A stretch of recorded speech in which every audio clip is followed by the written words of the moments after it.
Hello engineers, most welcome to engineers अड्डा।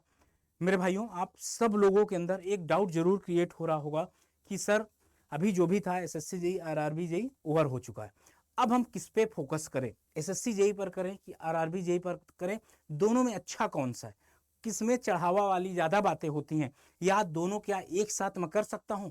ये सारे पॉइंट के मद्देनजर रखते हुए ये सेशन मैं आपके लिए लेकर आया हूं और यकीन मानो आपके लिए बहुत यूजफुल सेशन होने वाला है। अगर जिसके भी मन में डाउट है कि सर मैं एसएससी जेई की तैयारी करूं कि आरआरबी जेई की तैयारी करूं, ये दो क्वेश्चन मार्क हैं, तुमको सॉल्व कर लीजिए, क्योंकि अभी आपके पास जो टाइम है बेहतरीन टाइम है। आप चाहें तो दोनों एक साथ तैयारी कर सकते हैं और आप चाहें तो दोनों अलग अलग कर सकते हैं। लेकिन एक चीज ये भी सुनिएगा कि पहली नौकरी कुछ भी मिल जाए, पहली नौकरी मिल जाए, उसके बाद क्या होगा, आपके अंदर कॉन्फिडेंस आ जाएगा, आप कोई भी एग्जाम क्वालिफाई कर सकते हैं। चलो स्टार्ट करते हैं, दोनों एक साथ कैसे तैयारी कर सकते हैं बाद में करेंगे। दोनों में श्रेष्ठ कौन सा है? श्रेष्ठ कोई भी नहीं है। श्रेष्ठ होता क्या? कुछ नहीं होता सर। जिसको नौकरी नहीं मिलता उसके लिए सब श्रेष्ठ है, जिसको नौकरी मिल गई फिर श्रेष्ठ की तरफ जाता है। डिपार्टमेंट कौन कौन से हैं दोनों में? पहले मैं एसएससी जेई की अगर बात करता हूं सर, एसएससी जेई में डिपार्टमेंट की अगर मैं बात करूं तो आपके पास कौन कौन से देखिए डिपार्टमेंट हैं। सीपीडब्ल्यूडी, अगर मैं बोलूं तो भगवान, सिविल इंजीनियरिंग का हर बच्चों का सपना, हम सब लोगों का क्या भगवान को पाने का होता है, वैसे अगर बोलूं तो सिविल इंजीनियरिंग का सबसे अच्छे लेवल पे अगर बात करें तो सीपीडब्ल्यूडी। वो बात अपने जगह की, आपकी अपनी खुद की चॉइस हो सकती है, एक अलग ये भी मेथड है कि आपकी अपनी खुद की चॉइस हो सकती है, ये मेरी चॉइस थी, ठीक ना। अगला MES, CWC, BRO, Farakka barrage या मिलिट्री ऑफ वाटर रिसोर्सेज। यहां पर मैं सारे डिपार्टमेंट नहीं लिख कर लाया हूं, कुछ ही लेकर आया हूं, 5 से 6 बस हो गया आपके पास ये है। और इसमें मुझे लगता है कि सिविल हो, मैकेनिकल हो, इलेक्ट्रिकल हो, इनमें से बच्चे जो है ना भाई, वो करीब 99.99% बच्चे जो है ना, उनकी पहली प्रेफरेंस क्या होती है? सीपीडब्ल्यूडी होती है। फिर इसके बाद एमईएस होती है, जिनको पढ़ाई करना है उनके लिए सीडब्ल्यूसी होता है। अच्छा, बीआरओ में थोड़ा सा बॉर्डर पे रहना पड़ता है, ठीक ना, रिमोट लोकेटिंग एरिया में रहना पड़ता है। ये सारे पॉइंट्स हो गए, ये तो डिपार्टमेंट हो गए आपके किसके? एसएससी जेई के। आगे बढ़ता हूँ सर, आगे बढ़ता हूँ। अब आरआरबी जेई में कौन कौन से डिपार्टमेंट है, उसमें भी 2-4 ही लिख कर लाया हूँ। यहाँ पर आप देख लीजिए, ये आरआरबी जेई के, जैसे कि पीवे हो गया सर आपका। अच्छा, ये पूरा डिपार्टमेंट है और आप जो ये आपका केवल सब डिपार्टमेंट है, याद रखिएगा, ये पूरे डिपार्टमेंट का नाम है जूनियर इंजीनियर सिविल पीवे और ब्रिज, ये डिपार्टमेंट का नाम है। लेकिन आप जब फॉर्म वगैरह भरते हैं तो वहां सब डिपार्टमेंट भरते हैं, क्या? जैसे पीवे आपका और ब्रिज, ओके। सिविल के डिजाइन ड्राइंग और एस्टिमेशन, ये थोड़ा ठीक है, ओके।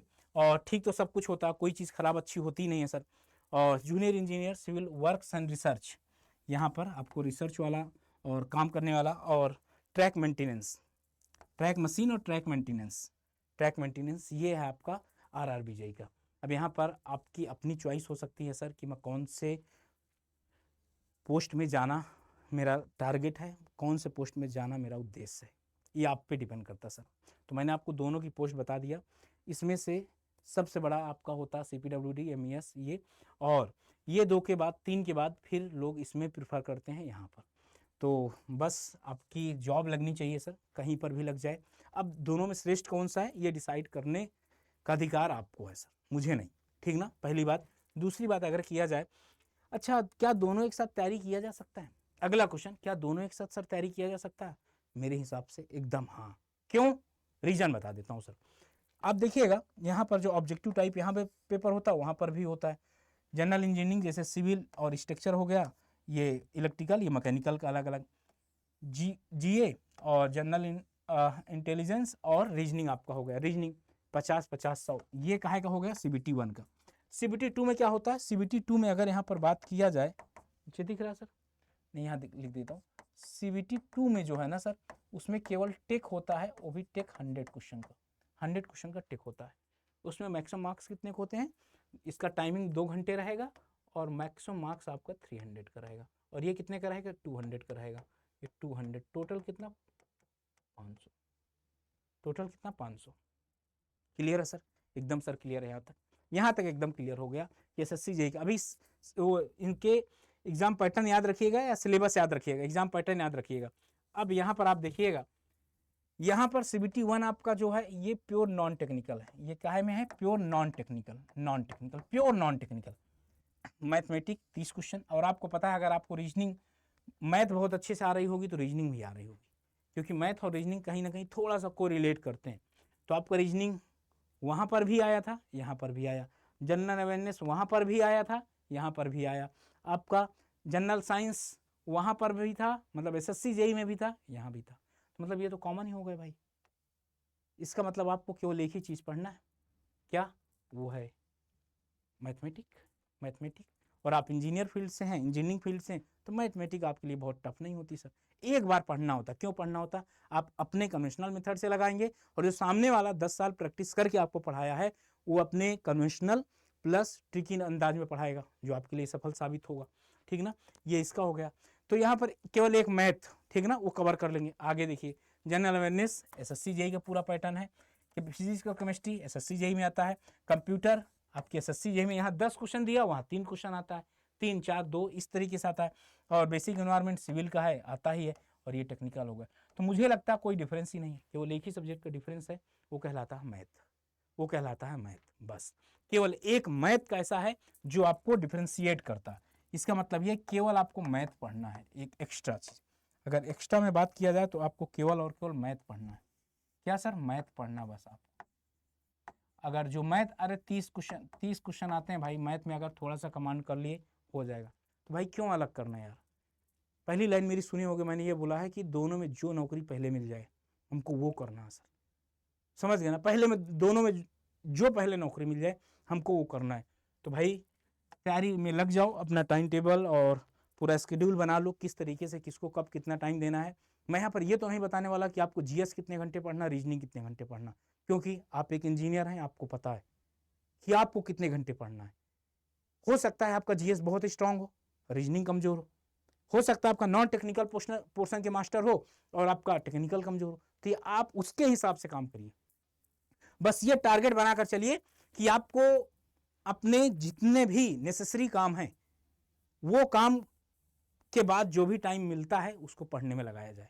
और जब भी पढ़ा जाए टाइमर लगाकर पढ़ा जाए, आपकी आंखें खुल जाएंगी। पता है क्या? आपकी आंखें खुल जाएंगी एकदम। एक दिन में 7 घंटे पढ़ के दिखा देना टाइमर से, समझ में आ जाएगा। तो ये आपका हो गया, दोनों का एग्जाम पैटर्न आपको बता दिया हूँ। सिलेबस दोनों का सेम है, बस इसमें एक ये होता है बिल्डिंग कंस्ट्रक्शन थोड़ा सा ज़्यादा आ जाता है इसमें। बाकी एसएससी का सिलेबस आपका लेवल का रहता है, नॉर्मल रहता है, और बाकी इसका भी लेवल नॉर्मल ही रहता है। मैं बता दूं आपके लिए, टेलीग्राम ऑफिशियल टेलीग्राम ग्रुप है, आप यहाँ पर ज्वाइन कर सकते हैं। YT session, daily PDF, quiz, weekly group discussion, ये सब कुछ वाले ग्रुप में पॉसिबल है। आप ये क्यूआर कोड को स्क्रीन कर सकते हैं और स्कैन करने के बाद आप ज्वाइन कर सकते हैं। अब यहाँ पर ये बात आएगी कि सर कोई एक ऐसा बैच बता दीजिए जहाँ पर हमारा दोनों सिलेबस कवर हो जाए।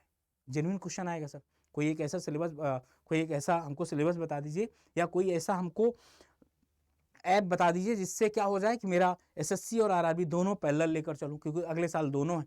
तो यहाँ पर आप लोगों के लिए मैं बता दूं, अड्डा 24/7 ऐप को जैसे डाउनलोड करेंगे, ऑल कोर्सेज में जाने के बाद जेई वाले में देखो, अगर दोनों की तारीख कॉम्बो करना चाहते हो तो सिविल इंजीनियरिंग का महापैक है।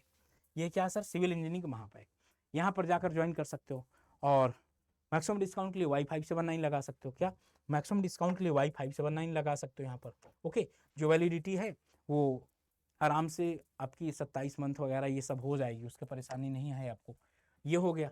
और अगर आप सेपरेट करना चाहते हो, दोनों ऑप्शन है सर। अगर आप सेपरेट करना चाहते हैं, ये एसएससी जेई हमने क्लिक किया, ये एसएससी जेई हमारा ये बैच है, 12 जून से स्टार्ट है सर। कब से? 12 जून से स्टार्ट है। यहाँ पर जाकर इनरोल कर सकते हैं, यहाँ पर जाकर आप इनरोल कर सकते हैं। और यहाँ पर देखा जाए, अब कुछ बच्चों का होगा सर हमको आरआरबी जेई करना है, तो ये आरआरबी जेई, ये आरआरबी जेई है, ये आरआरबी जेई शंखनाथ बैच है आपका, यहाँ पर जाकर इनरोल कर सकते हैं। ये 3 मई से स्टार्ट है आपका। कब से? 3 मई से स्टार्ट है।